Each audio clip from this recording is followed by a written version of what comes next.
So at the minute I'm just draining this axle that we've got here. I've just got all the diff oil out of it. This is actually an old axle that we've had for quite a while and we weren't sure what it was off, and we measured ours against this one and it turns out that this is actually the right length for ours and got the right mounting points and everything. We weren't sure if it was off the 240 or 740 or something along them lines, but it turns out this is actually a 940 axle, so it should work perfectly with our car. The only thing we don't know is what ratio is in the diff, so I'm now going to pop the cover off and have a look at it, see if we can figure out what's in it, and if it's the right one then we'll probably get this one welded and put this one on the car instead of the one that's on it, because we believe it's a slipper, don't we?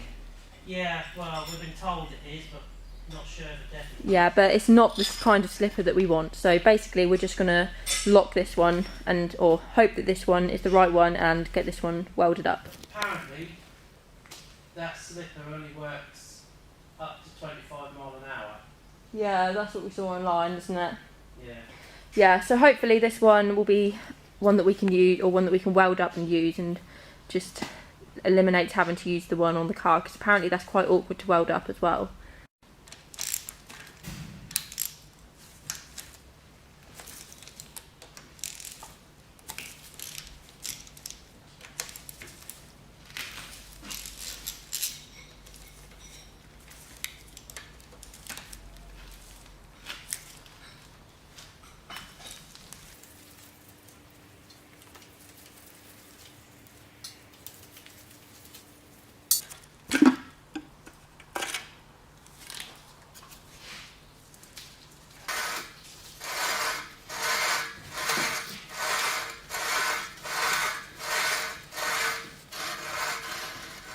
Not got them awful weights in it, that's a good sign.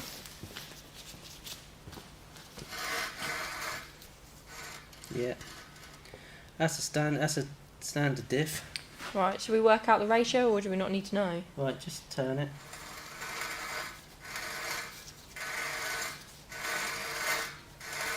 I bet it'd be the brake disc. That is.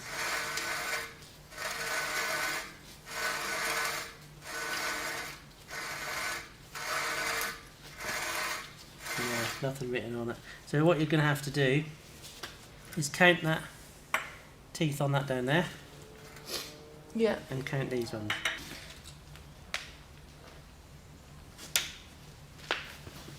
Oh, it's not done.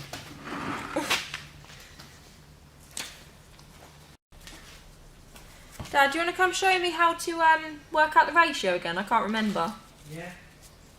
Right, but we mark that one. Count the ring gear. Right, we'll start on that one. Right, I've marked them two. Right, yeah. You count the crown wheel. Yeah. And count the pinion. Right, so number one. Right, so the one I've chalked is number one, okay? I always start away from it and then count the one, but that's up to you how you do it, as long as you remember how you do it. Right, 1, 2, 3, 4.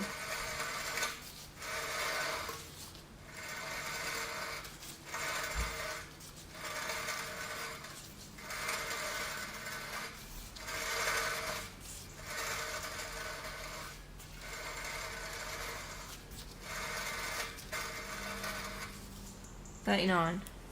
Right, write that down.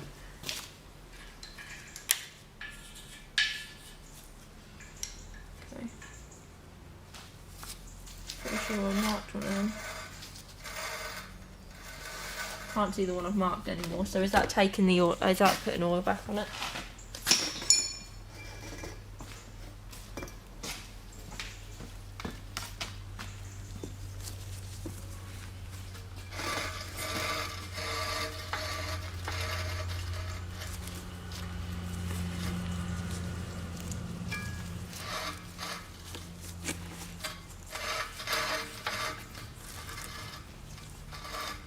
Okay. I actually see it now.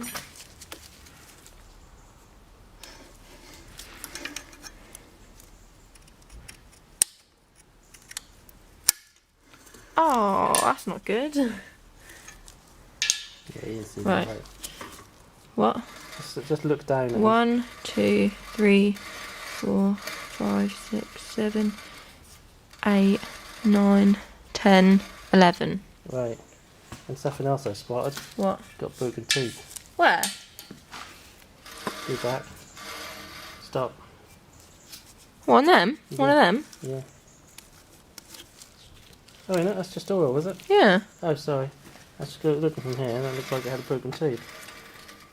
No. Right, is it definitely 11 with the... Yeah, 11. Right. 11 and 39. Right, now get your calculator. I'll get my phone. Or your phone. We And don't do calculators you need to anymore. divide 39 by 11. Right, 39 divided by 11. Yeah. 3.5. So it's got a 3.5 diff in it. Yeah. Right, and that's 3.54 turns to 1 turn on the pinion. Right. So it's 3.54 to 1.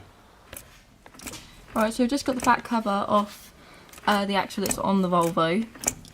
And we can now see that this is definitely a slipper, but not the one that we want. Well, because this is a Volvo's own make, this isn't like a Quaif or anything like that. And it reads online that this only locks about 25 mile an hour, and then once it gets over 25 mile an hour it unlocks.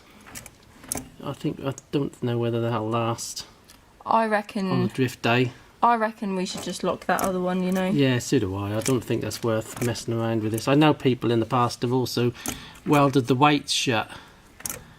I'm not quite sure how that's done, but I'll probably see it a bit better once that's off, but they weld the weights. Well, we've already got that other one off. I reckon we should just clean that one up, weld it, Yeah. and then swap it onto this one, because we're taking all the suspension off anyway. Yeah. So, and then that way, if we need to replace any bushes and stuff, we can. We'll have it all off, give it a good clean up, give it a paint, and then put it on. Maybe... I think we're better off going with the other lock diff. Lock the planet gears up and then... It does have the writing on it.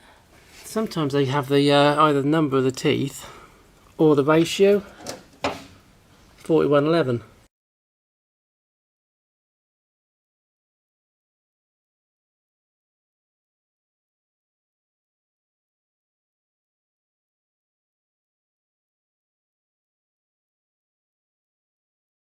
Just finished cleaning up the axle. I've just gone over it with a sander, scraped all the wax oil off it, and then sanded most of the paint off as much as I could get off anyway. Inside the diff is now all clean. There's no oil or anything in there. So what we'll do is spray some anti-spatter in there, and then we should be able to weld it properly. So we're just going to get the welder set up now, and then once we've welded the diff up, I'm then going to put some paint on the axle, and that should make it look nice and clean underneath. Yeah, we've got to weld these up together in here. Weld these up, it's technical. Yeah. All about them. Yeah, you ready? Yeah.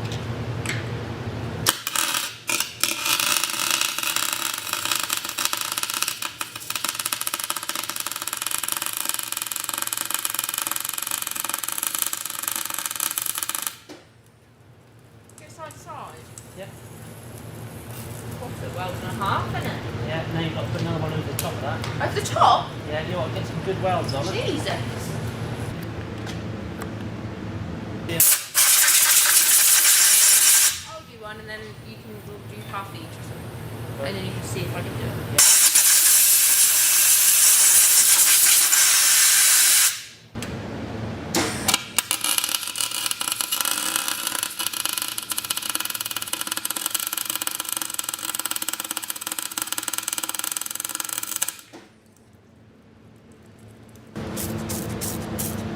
That's it.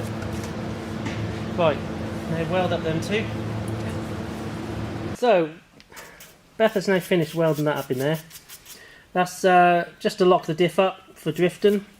Now, what we've done is we welded the in 4 places the planet gears together, and we've also laid a plate over the top of it and welded that all in, just keeping it above where the half shafts go in. So that bit is all done now, and it all turns over. Where are we? All turns over nice and freely.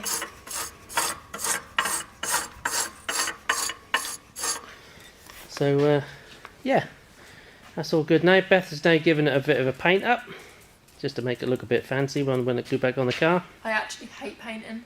Like, I really, really hate it. But I always get the job of painting. That's because I miss bits, you don't. Oh, I miss plenty, trust me. Right, now I've got the other axle ready to go onto this Volvo. I'm now going to get this axle off. So I've got it jacked up and in the air on axle stands. I'm going to buzz gun the wheels off and then start removing the axle.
Is it all got there in the hole?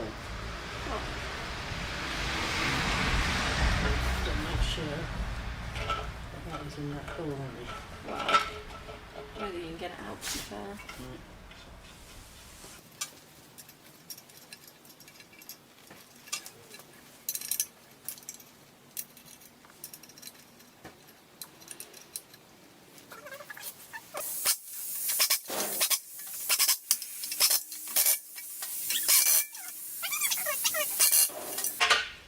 Well, it would have been, that's why I put it in that way. I thought it made sense.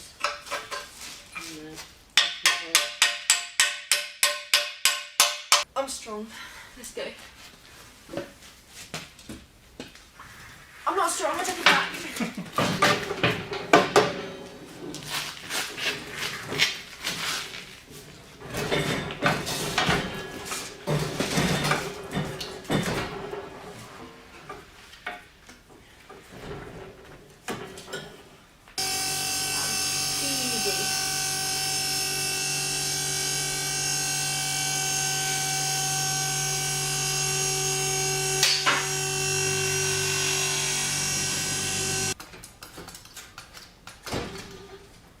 Right. Yep. Right. Bring it to your mountain point.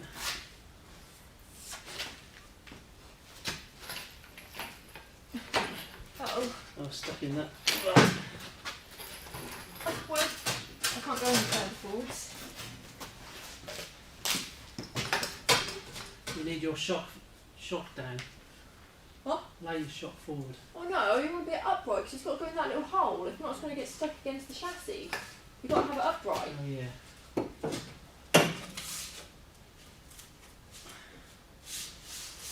Have you done it so it won't go up? Yeah. That's okay. Yeah.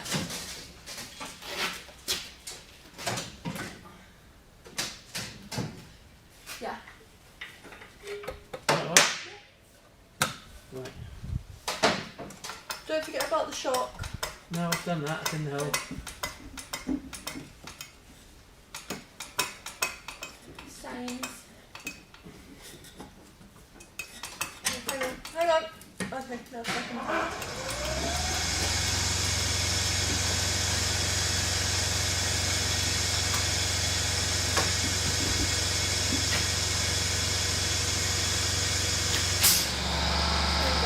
Anywhere near your hole?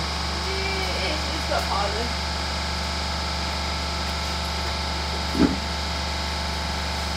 Oh, mine's in the hole.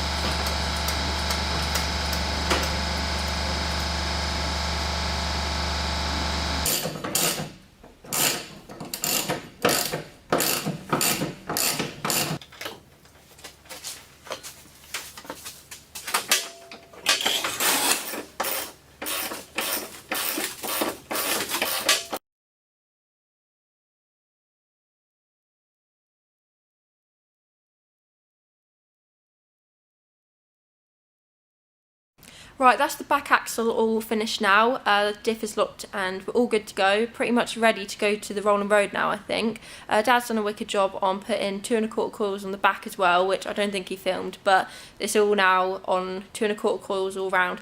So I hope you enjoyed this video, and in the next one, hopefully we'll be taking it to the rolling road and seeing what sort of power we're making. See you next time.